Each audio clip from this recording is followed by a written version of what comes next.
Welcome back, everyone. It's Caleb, and I'm inside of a GMC Yukon Elevation, and this one's got some nice options on it. But in this video, I'm going to be showing you how to pair Apple CarPlay. So let's go ahead and hop right in. So you're going to have to start with having your Yukon and opening your phone and going into settings on your cell phone here. Go into Bluetooth, scroll all the way down. We're going to go into the Apple CarPlay icon on the screen here. Go ahead and click pair phone. And they're going to look for GMC 8437. Now, the number will change depending on what vehicle you have. So it'll just say select your number. And then you pair your numbers there. Click pair. And then this one you can choose yes or no, allow or don't allow. I like to make calls, so I'm going to do allow. And they're going to wait on the screen to do its thing. Same thing we just answered on our phone, just on the screen. Going to click continue. Going to click connect on my cell phone here. And then it tells you on your cell phone, check the vehicle display for any information related to this pairing, and bam, right there it is.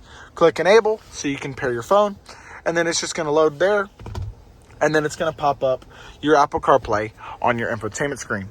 So I do want to show you a couple things that I don't really talk about a lot, but I'm starting to and trying to. Go into settings with the new iOS update that Apple has produced. If you go into customize icons, you can change the color of everything. You go back, you can go to wallpaper. You can change that, and you can customize a lot of different options in here.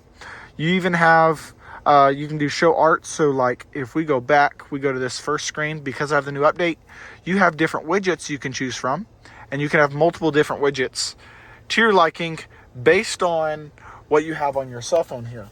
So you don't allow there. Okay, anyway, what else is cool is if you click this triangle, these two rectangles, sorry, on your screen here, you click and you can pull up your primary maps. So I like to have Waze, and so it'll pull up Waze. Now, if I go over here and I go to, say different maps, whether it's Google or Apple, there's Apple Maps, it's going to pull up Apple Maps. Then if I go back and I choose Google Maps, wherever, if I even have it on here, I might have, there it is. You choose Google Maps, it's on here as well. So whichever one you're primarily using, I prefer Waze, that's my favorite. So it shows you everything, and whenever you're going to a location, it'll show you that as well. With the new iOS update, it really makes these new Yukons a lot of fun to play with. I'm gonna go ahead and unpair my phone as I don't need it anymore. I just wanted to make sure it was for this video so y'all could see it and really get to experience it. Other than that, I do want to say thank y'all again for watching. I hope you've enjoyed this video. I've got plenty of videos on the Yukons as well, so go check those out. Other than that, y'all have a great day. I'll see y'all on the next one.